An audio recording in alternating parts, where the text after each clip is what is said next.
रेखा ओ रेखा, अरे कहाँ मर गई? कल्याणी ने गुस्से से चिल्लाते हुए अपनी ननद रेखा को आवाज दी। तो 16 वर्षीय रेखा जल्दी से अपने कमरे से बाहर निकलकर घर के आंगन में आई और बोली, क्या हुआ भाभी? भाभी की बच्ची एक काम ढंग से नहीं कर सकती क्या? चिल्लाते हुए कल्याणी बोली, लेकिन भाभी ऐसा मैंने क्या कर दिया? आपने तो मुझे कपड़े धोने को कहा था ना, और मैंने कपड़े मशीन में धुलने डाल दिए। तो कल्याणी आग वो बूला होते हुए बोली, मेरी इतनी महंगी महंगी साड़ियां तूने मशीन में धुलने डाल दी? अगर हाथ से धो देती तो हाथ घिस जाते क्या? लेकिन भाभी मुझे क्या मालूम था कि वह साड़ियां मशीन से नहीं बल्कि हाथ से धोनी हैं। अगर ऐसा था तो आप मुझे पहले बता देती, रेखा ने कहा। तो कल्याणी ने एक जोरदार तमाचा रेखा के गाल पर जड़ दिया। बदतमीज, एक तो मेरी साड़ियां खराब कर दी और ऊपर से मुझे जवाब देती हैं। लेकिन भाभी इसमें मेरी कहाँ गलती है? आगे से आप अपने कपड़े खुद ही धो लीजिएगा, मुझसे मत कहिए, रेखा ने कहा। अच्छा, बहुत जुबान चलने लगी है तेरी। रेखा का हाथ पकड़कर मरोड़ते हुए उसकी भाभी कल्याणी बोली। आह भाभी छोड़ो मुझे, रेखा दर्द से कराते हुए बोली। तो उसी समय किशन लाल जी वहां आए और अपनी बेटी का हाथ छुड़ाते हुए बोले, अरे ये क्या हो रहा है बहू?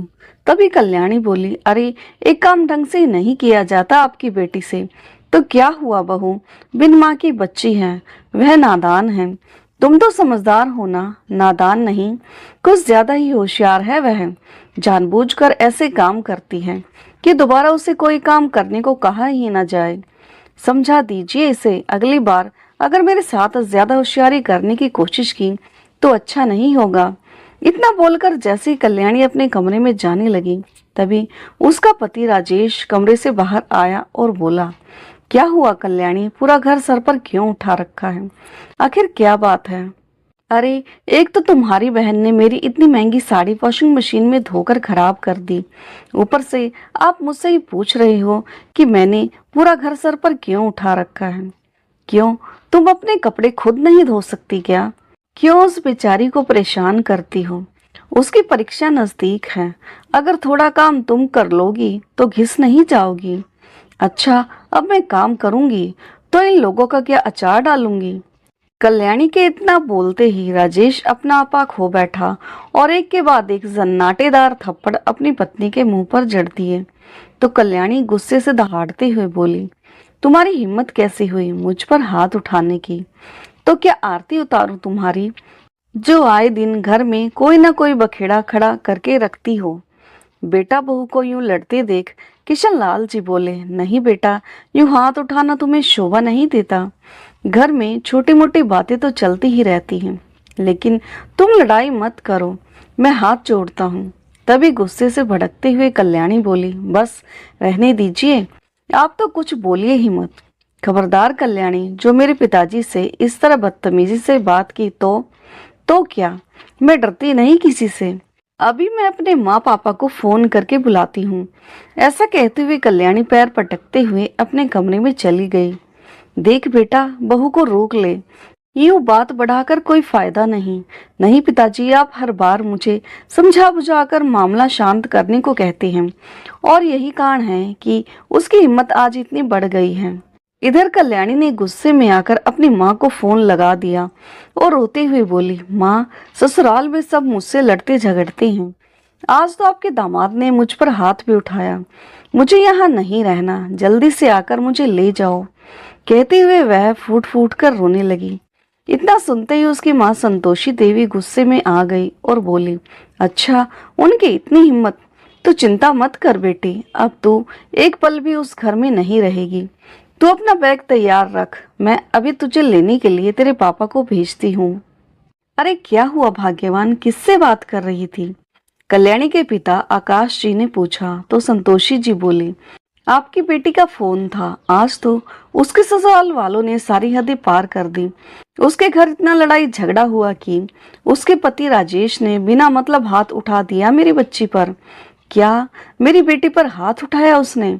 इतना कहते हुए आकाश जी गुस्से में उठ खड़े हुए और तुरंत गाड़ी लेकर अपनी बेटी को लेने निकल गए। थोड़ी ही देर में वे अपनी बेटी के ससुराल पहुंच गए। कल्याणी ओ बेटी कल्याणी, आकाश जी ने पुकारा। तभी कल्याणी बाहर आई और अपने पिता के गले लगकर रोने लगी। रो मत बेटी, अब तुझे चिंता करने की कोई जरूरत नहीं है। उसी समय उसके ससुर किशन लाल जी भी बाहर आ गए। नमस्ते भाई साहब, आइए बैठकर बातें करते हैं, किशन लाल जी ने कहा। तो कल्याणी के पिता आकाश जी बोले, अरे मैंने अपनी बेटी की शादी की थी, इस घर में बेचा नहीं था जो आप लोग उस पर जुल्म ढा रहे हैं। और कहाँ है आपका बेटा, बुलाइए उसे जरा। आवाज सुनकर राकेश बाहर आया तो आकाश जी बोले, बहुत हाथ पैर चलने लगे हैं तुम्हारे। तुम्हें क्या लगता है कल्याणी के आगे पीछे कोई नहीं है? अभी इसके माँ बाप जिंदा हैं। नहीं पिताजी, आपने केवल एक तरफा बात सुनी है। पूरी बात सुनेंगे तो आपको भी लगेगा कि कसूर आपकी बेटी का है। मुझे कोई बात नहीं सुननी तुम लोगों की। चल बेटी, अपना सामान उठा और चल मेरे साथ। नहीं भाई साहब, ऐसा कदम मत उठाइए, हाथ जोड़ते हुए राजेश के पिता किशन लाल जी बोले। तो राजेश ने कहा, नहीं पिताजी, ले जाने दीजिए इन्हें, अपनी बेटी को। मुझे कोई जरूरत नहीं है इसकी। देख लिया भाई साहब, क्या कह रहा है आपका बेटा।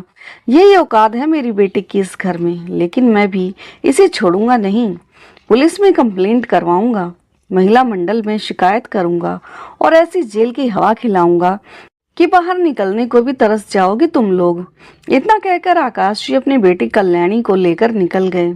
उधर कल्याणी के मायके में जब यह बात उसके भाई भाभी को पता चली तो वह सुनकर हैरान रह गई। लेकिन माँ पिताजी को उसे लेने जाने से पहले हमसे बात तो करनी चाहिए थी ना। क्या आपको मालूम नहीं कि आपकी बेटी का स्वभाव कैसा है? कल्याणी के भाई रंजन ने कहा। तो संतोषी जी बोली, मुझे सब मालूम है, बहुत अच्छी है मेरी बेटी। कमी उन लोगों में है, मेरी बेटी में नहीं। अभी यह बातें चल ही रही थी कि आकाश जी कल्याणी को लेकर घर के अंदर आए और रोते हुए कल्याणी अपनी माँ के गले लग गई। तो आकाश जी बोले, नहीं बेटी, अब तू नहीं रोएगी। रोएंगी तो वह लोग जिन्होंने मेरे बेटे को खून के आंसू रुलाए हैं। फिर संतोषी जी बोली, हे भगवान, मार मार कर मेरी फूल सी बच्ची का क्या हाल बना दिया है उन लोगों ने। तभी उसकी भाभी पूनम बोली, लेकिन पिताजी, मुझे यह तो बताइए कि कल्याणी को यहाँ लेकर आने से क्या समस्या का हल निकल जाएगा? अपनी बहू की बात सुनते ही संतोषी जी रौब भरी आवाज में बोली, समस्या का हल कैसे निकालना है वह हम जानते हैं, तो ज्यादा दिमाग मत चलाया कर। मेरी बेटी बेचारी भूखी प्यासी है, इसके लिए खाने का इंतजाम करो। उनकी बात सुनकर पूनम चुप करके वहां से चली गई। तभी कल्याणी संतोषी जी से बोली, माँ, भाभी तो कुछ ज्यादा ही बोलती हैं। अरे तू चिंता मत कर बेटी, अबे तेरे माँ बाप जिंदा हैं। हम जानते हैं कि हमारी बेटी का कोई कसूर नहीं है, फिर किसी के बोलने से क्या फर्क पड़ता है। अपने बेटे रंजन को कड़वी नजरों से देखते हुए भी बोली। तो रंजन बोला, लेकिन पिताजी, कोई भी कदम उठाने से पहले आपको दोनों तरफ की बात सुननी चाहिए थी। बेटा, मुझे मालूम है कि तुझे तेरी बहन बोझ लग रही है, इसलिए तू ऐसी बातें कर रहा है। वो भले ही तुझे बोझ लगती हो, लेकिन मेरे लिए वो बोझ नहीं है। बड़े आराम से मैं अपनी बेटी को बिठाकर खिला सकता हूँ, आकाश जी ने कहा। तो उनका बेटा वहां से उठकर चला गया। देखा पिताजी, किस तरह से मुंह फुलाकर गया है मेरा अपना भाई, कल्याणी ने कहा। फिर संतोषी जी बोली, तू वो सब छोड़ बेटी, मुझे तो बस इतना पता है कि तेरे बिना 4 दिनों में ही उन लोगों के होश ठिकाने आ जाएंगे। सास तो तेरी है नहीं और ननंद है जो किसी काम को हाथ नहीं लगाती। कौन काम करेगा उस घर का? अरे होश तो उनके मैं ठिकाने लगाऊंगा। सबसे पहले तो मैं बिचौलिए से बात करता हूँ और उनके साथ मिलकर पुलिस में ऐसी शिकायत लगवाऊंगा कि रोते गिड़गिड़ाते तेरे पैरों में आ गिरेंगे वो सब। और बेटी, तुझे परेशान होने की जरूरत नहीं है, तू कमरे में जा और एसी चलाकर आराम कर। पिता के कहने पर कल्याणी कमरे में आराम करने चली गई। शाम के समय जब कल्याणी अकेली बैठी थी तो उसकी भाभी पूनम उसके पास आई और बैठ गई और समझाने लगी, कल्याणी, तुझे क्या लगता है इस तरह पापा के साथ यहाँ आकर क्या तूने अच्छा किया? अच्छा, यहाँ ना आती तो और क्या करती? वहाँ बैठी मार खाती रहती और नौकरानियों की तरह घर के काम करती रहती। अरे इन छोटी छोटी बातों पर अपना घर छोड़कर मायके नहीं आना चाहिए। अरे भाभी, भैया तो आपके साथ बहुत अच्छा व्यवहार करते हैं, तभी आज आप यह बातें कर रही हैं। जिस दिन उन्होंने आपको एक थप्पड़ लगा दिया ना, उस दिन आप भी यही कदम उठाने पर मजबूर हो जाएंगी। मैंने तो अब तक बहुत कुछ सहन किया है और जब पानी सर से ऊपर चला गया तभी यह कदम उठाया है। लेकिन कल्याणी, यूं घर बैठकर कब तक काम चलेगा? अपने ससुराल तो वापस जाना ही पड़ेगा। क्यों? मैं क्यों वापस जाने लगी वहां? जब वे लोग सुधरने को तैयार ही नहीं, तो मैं क्यों वहां जाकर अपनी जिंदगी खराब करूं? मैं उनसे तलाक लेकर अपनी जिंदगी की फिर से शुरुआत करना चाहती हूँ। कोई अच्छा सा लड़का देखकर मेरे माँ बाप मेरी दूसरी शादी करवा देंगे। कल्याणी बोली। तो उसकी भाभी ने कहा, अच्छा, तुम उन्हें गलत बताती हो, और अगर कल को दूसरी शादी करके वे लोग भी ऐसे ही निकले तो क्या तीसरी जगह शादी करोगी? तो कल्याणी बोली, सब लोग एक जैसे नहीं होते भाभी, और वैसे भी कहीं और मेरी दोबारा शादी हो या ना हो, लेकिन मैं उस घर में वापस जाना नहीं चाहती, भले ही मैं सारी उम्र यहीं बैठी रहूं। फिर पूनम बोली, लेकिन कल्याणी, तलाकशुदा जिंदगी जीना आसान नहीं होता। ये कहने में जितना आसान लगता है उतना आसान है नहीं। तुम क्या जानो समाज के लोग कैसी कैसी बातें बनाते हैं, और बेटी को ऐसी हालत में देखकर तो माँ बाप को भी चैन नहीं आता। अपनी भाभी की यह बात सुनकर कल्याणी गुस्से से बोली, तो तुम क्या चाहती हो? मैं इस घर से चली जाऊं? अपने पापा की बात मानकर मैं वह घर छोड़कर उनके साथ उनके घर में आई हूँ, और यह फैसला उन्होंने मेरे लिए सोच समझकर ही लिया है। अभी पूनम कुछ कहने ही लगी थी कि कल्याणी बोली, बस भाभी, मुझे सब कुछ मालूम है। तुम तो चाहती ही नहीं हो कि मैं इस घर में रहूं। इतना कहकर वह वहां से उठकर चली गई। उधर आकाश जी ने फोन किया तो थोड़ी देर में उनका चचेरा भाई जो बिचौलिया था वो भी उनके घर पहुंच गया। अरे रामदेव, किस जन्म का बदला लिया है तूने हमसे? मेरी बेटी तेरी कुछ नहीं लगती थी जो उसका ऐसी जगह रिश्ता करवा दिया, और हमने भी तेरी बात मानकर उसे ऐसे घर में पटक दिया। ऐसी जगह रिश्ता करवाया मतलब? अच्छा भला घर है, घर वाले भी अच्छे हैं, कमी किस बात की है? रामदेव ने कहा। तो आकाश जी बोले, अच्छा, वो लोग मेरी बेटी को मारते पीटते हैं, लड़ाई झगड़ा करते हैं, और तुझे उस घर में कोई कमी नजर नहीं आती? तो कमी क्या हम लोगों में है? अरे भाई आकाश, घर में छोटी मोटी बातें तो हो जाया करती हैं, तो उसे यूं ही सुलझा लेना चाहिए।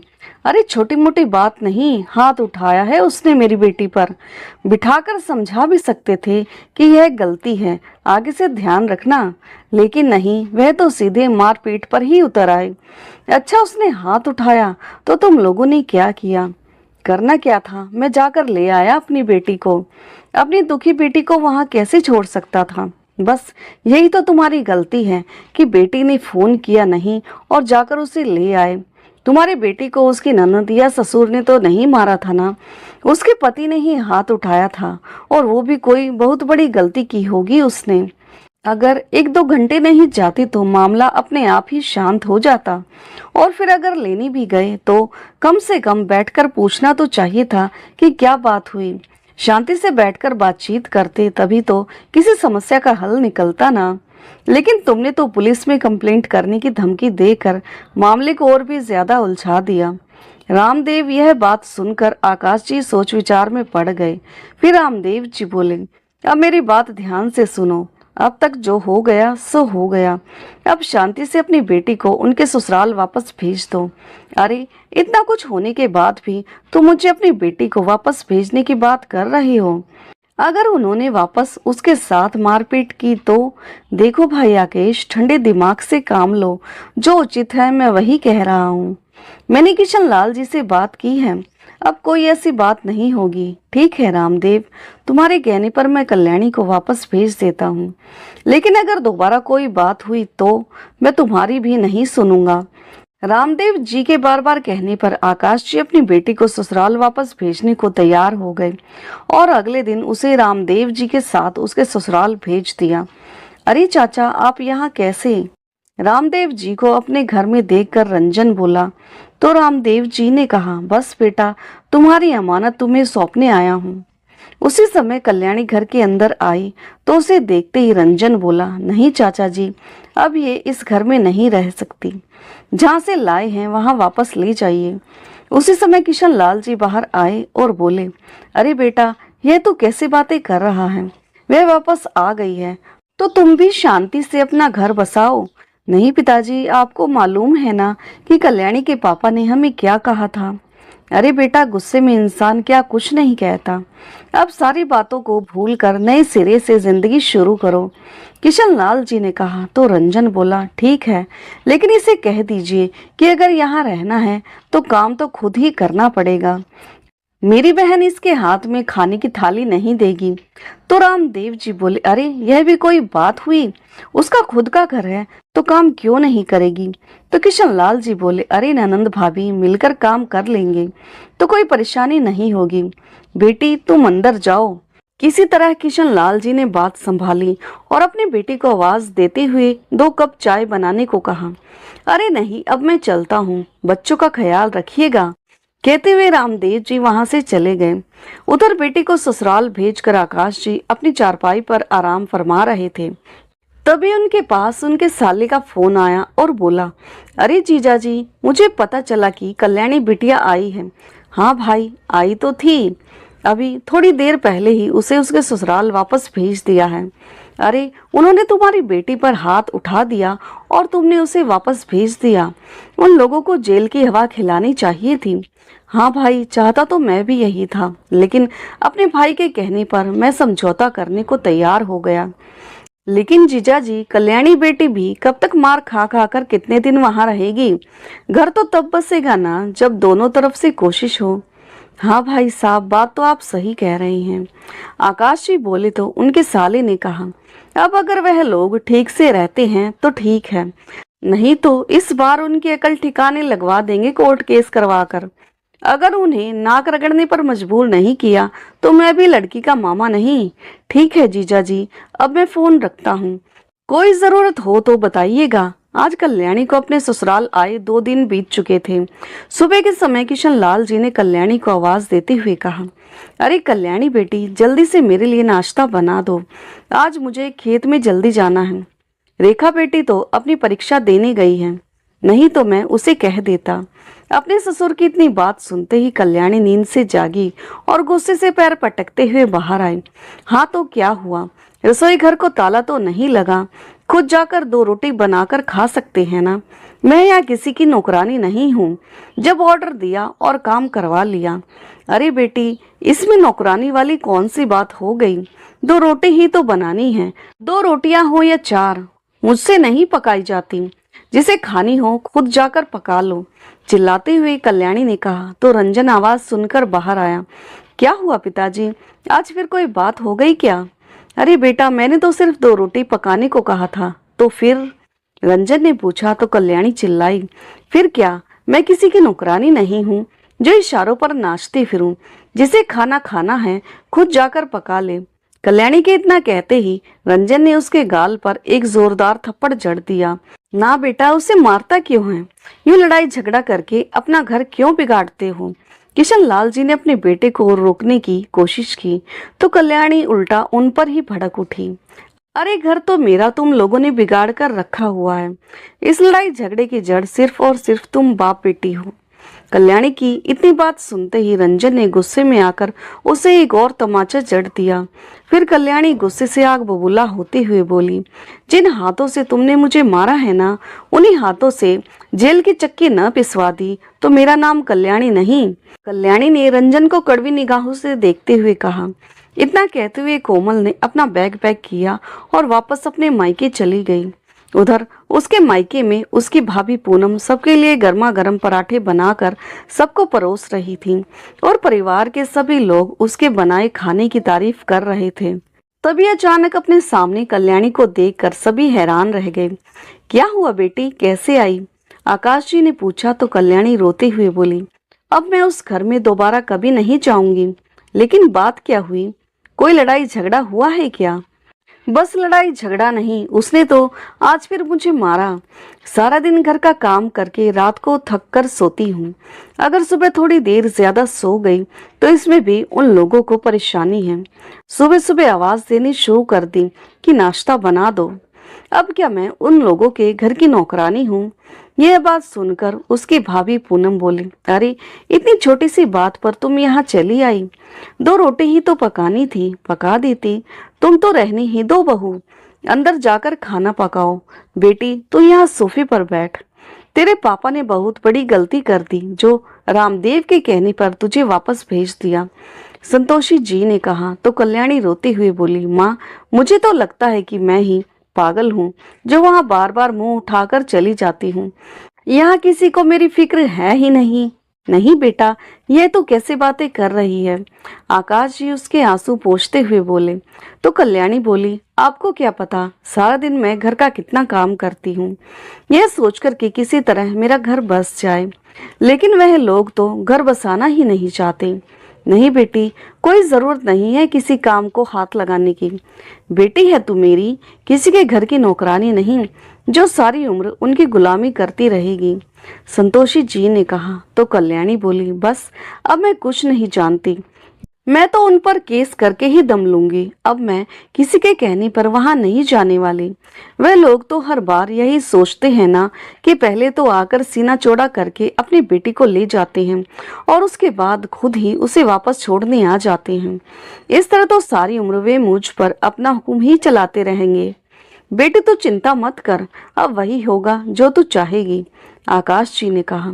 तो कल्याणी भड़क उठी, बस पापा आप हमेशा यही कहते हो लेकिन फिर से मुझे उस नर्क में भेज देते हो। नहीं बेटी, तू कैसी बातें कर रही है? इस बार तो मैं उन लोगों को छोड़ूंगा नहीं, आकाश जी गुस्से में बोले। तो संतोषी जी ने कहा, मैं तो कहती हूँ कि कोर्ट केस कर दो उन लोगों के खिलाफ और ऐसी ऐसी धाराएं लगवाना कि वह जेल में ही पड़े रहें। अकल ठिकाने आ जाएगी उन लोगों की। उनके जुल्म के कारण मेरी बच्ची बेचारी सूख कर आधी हो गई है। फिर आकाश जी कल्याणी से पूछने लगे, बेटी तूने तो अपना मन बना लिया है ना? कहीं यह ना हो कि कोर्ट केस करके ही तू अपने फैसले से पीछे हट जाए। नहीं पापा, मैं क्यों पीछे हटने लगी? मैं तो खुद उन लोगों से दुखी हूँ। जितनी जल्दी हो सके मुझे तो उन लोगों से छुटकारा चाहिए बस। तो ठीक है बेटी, मैं आज ही वकील से बात करके आता हूँ। इतना कहकर आकाश जी वहां से उठकर चले गए। तो कल्याणी बोली, माँ बड़ी भूख लगी है। यह भाभी अभी तक खाना लेकर क्यों नहीं आई? पूनम बहू खाना नहीं बनाया अभी तक? बना रही हो या रसोई में ही जाकर सो गई हो? अभी लाई माँ जी, कहते हुए पूनम जल्दी से प्लेट में खाना परोस कर ले आई। लो बेटी, आराम से बैठकर खाना खाओ और खाना खाकर अंदर जाकर आराम कर लो। बाकी सब हम लोग देख लेंगे। रात को सारा काम निपटा कर थकी हारी पूनम अपने कमरे में आकर बैठ गई तो देखा उसका पति रंजन अभी तक लैपटॉप पर अपने ऑफिस का कुछ काम कर रहा था। तो पूनम बोली, अरे थोड़ा बहुत घर पर भी ध्यान दे दिया करो। क्यों, क्या हो गया? रंजन बोला, क्या हो गया? अरे आपको आपके काम से फुर्सत मिले तो बताओ ना। आपकी बहन घर आकर वापस से बैठ गई है और आप उसे कुछ समझाते ही नहीं। तो रंजन बोला, तुम क्या कहना चाहती हो? क्या मैं उसे घर से बाहर निकाल दूं? नहीं जी, मेरा यह मतलब नहीं है। मैं तो बस इतना कहना चाहती हूँ कि आप लोग सिर्फ एक तरफा बात सुन रहे हैं। कम से कम उन लोगों की भी बात सुन लो। ताली कभी एक हाथ से नहीं बजती। पूनम, पिछली बार कल्याणी घर आई थी तो मैंने उसे समझा बुझाकर वापस भेज दिया था। अब वे लोग अगर बार बार उसे मारते ही रहेंगे तो हम कब तक बर्दाश्त करेंगे? रंजन ने कहा। तो पूनम उसे समझाते हुए बोली, मैं तो केवल इतना ही चाहती हूँ कि उसके पति राकेश को हम सभी अच्छी तरह से जानते हैं। अगर दोबारा उसने कल्याणी पर हाथ उठाया है तो कोई बहुत बड़ा कारण होगा। अब मैं भी तो यहाँ अपने ससुराल में रह रही हूँ। आपने तो कभी मुझ पर हाथ नहीं उठाया। कोई ना कोई तो बात जरूर है जो ये लड़ाई हो रही है। अरे पूनम, लेकिन वह अपने घर आकर बैठी है। जब उसके आने से बाकी किसी को कोई परेशानी नहीं है तो तुम्हें क्यों तकलीफ हो रही है? मैं तो इसलिए परेशान हूँ क्योंकि मुझे मालूम है कि उसकी तरफदारी करके तुम उसे हमेशा के लिए यहीं बिठा दोगे।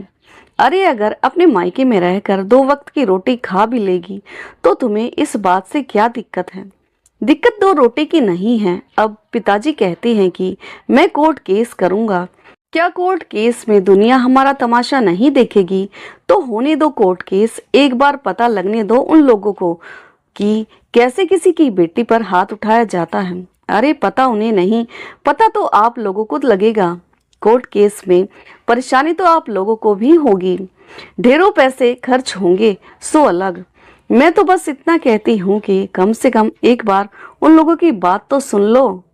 केवल अपनी बेटी की बात सुनकर फैसला लेना सही नहीं है। अरे जब उन लोगों को इसकी जरूरत नहीं है तो हम क्यों जाएं उनसे बात करने? उसे तलाक दिलवा कर हम उसकी शादी कहीं और कर देंगे। अभी उसकी कौन सी उम्र निकल चुकी है। अच्छा बस यही काम करते रहेंगे। वहां से लाकर यहाँ बिठा दिया और यहाँ से ले जाकर दूसरी जगह में भेज दिया। क्यों अपनी बेटी की जिंदगी बर्बाद कर रही हैं? अभी भी कुछ नहीं बिगड़ा है, सोच समझकर फैसला लो। अरे मुझे सब पता है, उसके यहाँ रहने से तुम्हें तकलीफ हो रही है। तुम्हारा काम बढ़ गया है ना, इसलिए तुम यह सब बोल रही हो। और वैसे भी सही गलत देखने के लिए हम लोग यहाँ बैठे हैं। तुम अपने काम से मतलब रखो बस।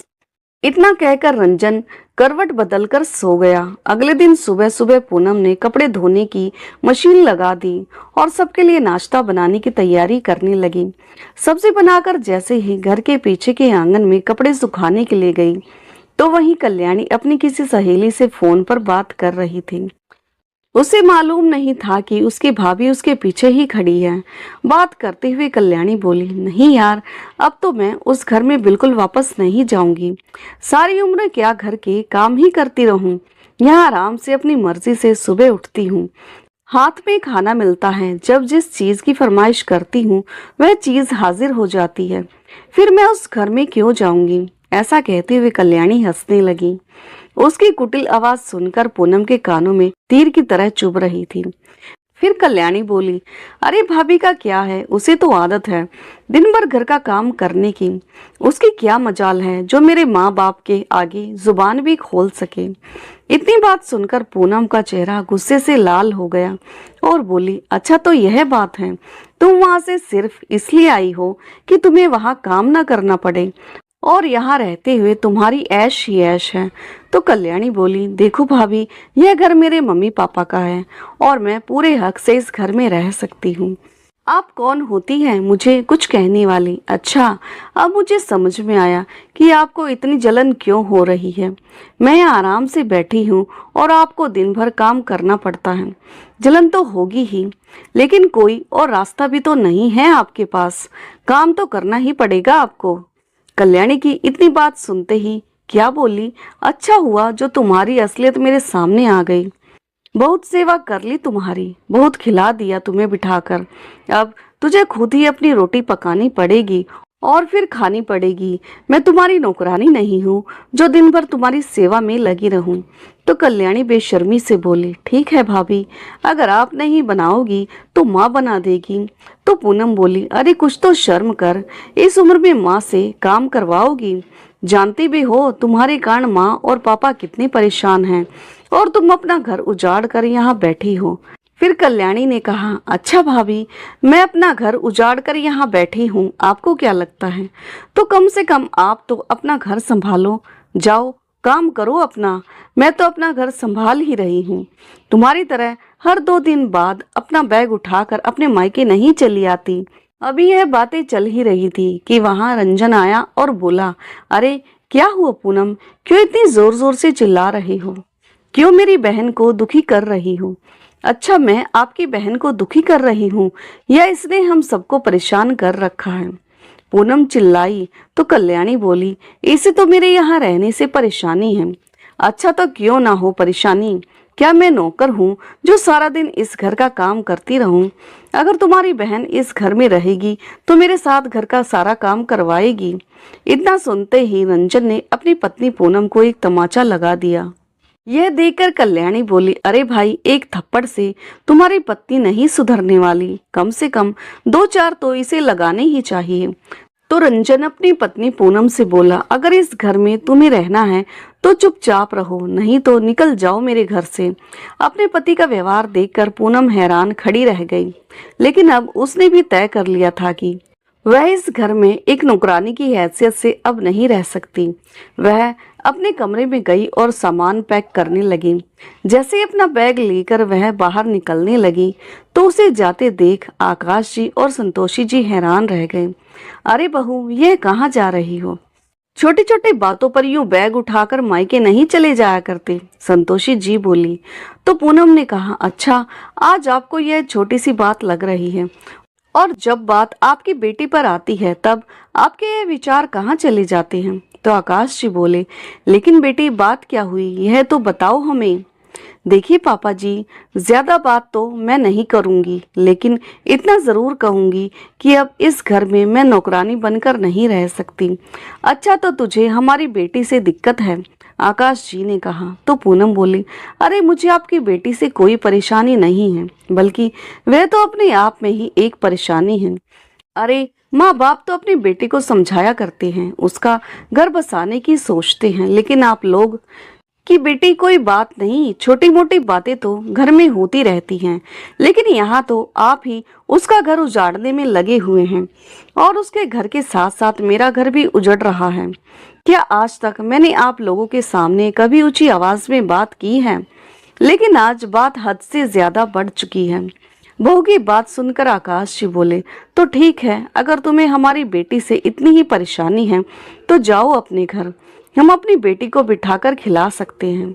इतनी बात सुनकर पूनम वहां से निकल गई। पूनम के जाने के बाद संतोषी जी बोली, अरे ये आपने क्या किया? बेटी का घर तो उजड़ ही चुका था, अब तो हमारे बेटे का घर भी खराब हो रहा है।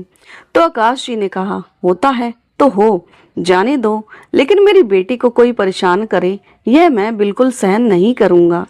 एक सप्ताह बीत चुका था। संतोषी जी, जिन्हें पहले से ही अस्थमा की शिकायत थी, सारा दिन घर का काम करते करते उनकी तबीयत और भी बिगड़ने लगी, जिस कारण उन्होंने अपनी बेटी कल्याणी को खाना बनाने और कपड़े धोने को कह दिया। अब तो घर का काम करते करते कल्याणी की आंखें बाहर आने लगी थी। बड़ी मुश्किल से सारा काम निपटा कर बैठती तो संतोषी जी बोली, बेटी कल्याणी, तेरे पापा को गैस की शिकायत हो रही है, उनके लिए थोड़ी सी खिचड़ी बना दे। इतना सुनते ही कल्याणी गुस्से से बोली, माँ, आप लोगों ने मेरा जीना हराम करके रख दिया है, इतना काम तो आप खुद भी कर सकती है ना। लेकिन बेटी, एक सप्ताह हो गया तेरी भाभी को यहाँ से गए हुए, अब तक तो मैं ही काम कर रही थी ना। 2 दिन तुझे काम क्या करना पड़ा तो तू मुझे बातें सुनाने लगी। बातें ना सुनाऊं तो और क्या करूं माँ, थक गई हूं मैं इस घर का काम करते करते, कल्याणी ने कहा। तो उसकी माँ बोली, ठीक है बेटा, थोड़ी देर आराम कर ले, उसके बाद बना देना। तो कल्याणी गुस्से से चिल्लाते हुए बोली, सुबह से आप भी तो आराम ही कर रही हैं, तो आपसे जरा सी खिचड़ी भी नहीं बनाई जाती? बेटी, मेरी तबीयत ठीक होती तो मैं ही बना लेती, बहुत कमजोरी महसूस हो रही है। अरे खिचड़ी बनानी है, कोई पहाड़ नहीं तोड़ना, थोड़ा सा चल फिर लोगी तो कोई आफत नहीं आ जाएगी। तभी आकाश जी बाहर आए और बोले, अरे कल्याणी बेटी, मेरे लिए 1 गिलास पानी तो गर्म कर देना, मुझे दवाई खानी है, और हाँ, यह मेरा कुर्ता पैजामा भी इस्त्री कर देना, मुझे जरा बाहर जाना है।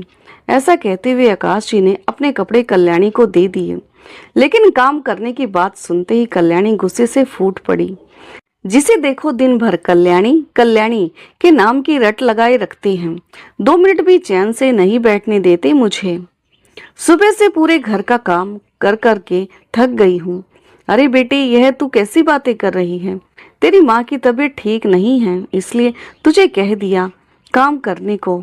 पिता की इतनी बात पर कल्याणी ने स्पष्ट तौर पर कह दिया, अब मैं घर का कोई काम नहीं करूंगी, और फिर अपने पिता के कपड़े अपनी माँ की ओर फेंकते हुए बोली, पकड़ो इसे, मुझसे नहीं होते इस्त्री विस्त्री, और पैर पटकते हुए अपने कमरे में सोनी चली गई।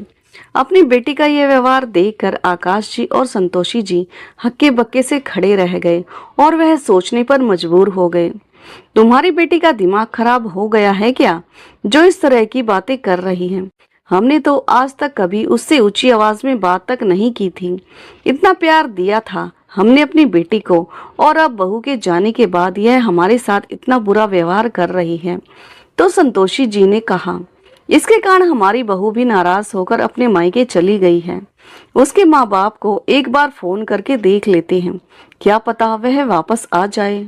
तो आकाश जी बोले, समझ नहीं आता क्या करूं, इधर यह परेशानी है तो दूसरी ओर कोर्ट केस में वकील इतना पैसा मांग रहे हैं कि अब तो जेब भी खाली होने लगी है।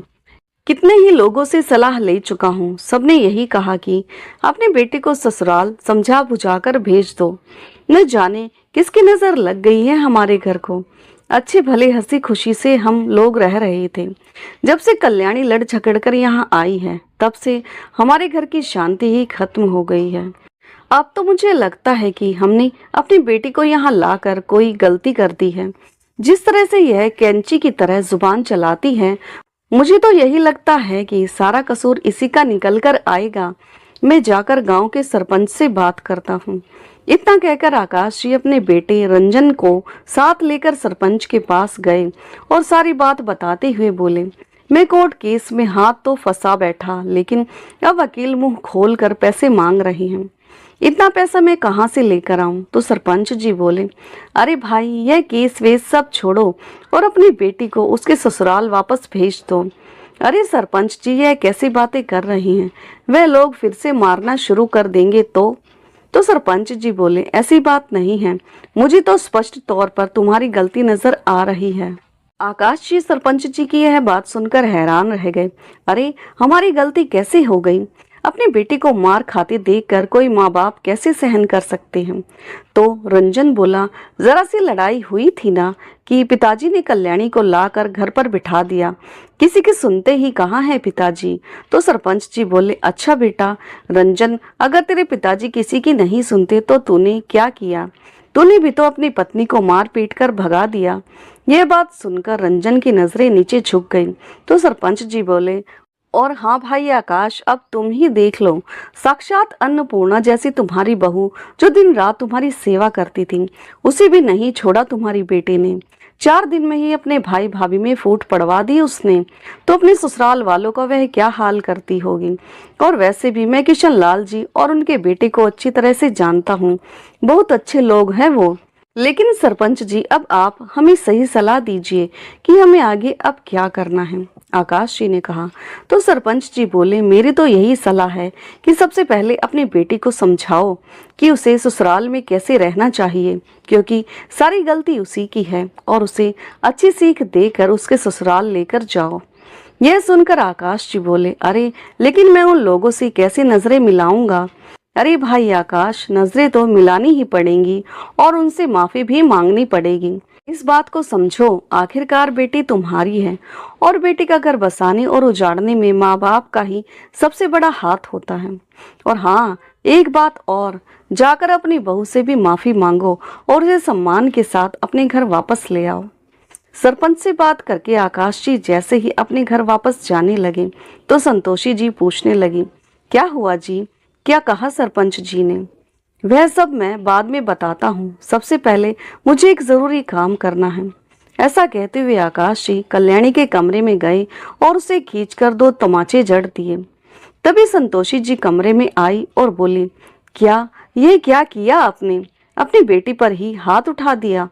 तो आकाश जी बोले, तुम पूछ रही थी ना सरपंच जी ने क्या कहा? सरपंच जी ने भी यही कहा है कि गलती तुम्हारी बेटी की है, जिसकी वजह से दोनों घर उजड़ रहे हैं। और कल्याणी, मेरी एक बात कान खोलकर सुन लो, कल मैं तुम्हें तुम्हारे ससुराल छोड़कर आऊंगा, और उसके बाद अगर तुमने वहां ज्यादा चूचपड़ की या किसी से बदतमीजी से बात की तो आगे के लिए सोच लेना, अपनी हालत की जिम्मेदार तुम खुद होगी। और हाँ, घर का एक एक काम तुम खुद करोगी। अगर मुझे वहां से कोई शिकायत मिली तो अच्छा नहीं होगा। कल से तेरे जाने के बाद मैं अपने घर की लक्ष्मी को इस घर में वापस लेकर आऊंगा, जिसे तेरे कारण इतने दुख सहन करने पड़े। और हाँ, लड़ झगड़ कर यहाँ वापस आने के बारे में तो सोचना भी मत, नहीं तो मुझसे बुरा कोई नहीं होगा। तो दोस्तों, आपको ये भावुक और प्रेरणादायक कहानी कैसी लगी और कहानी का कौन सा हिस्सा आपके दिल को छू गया, कमेंट करके जरूर बताएं।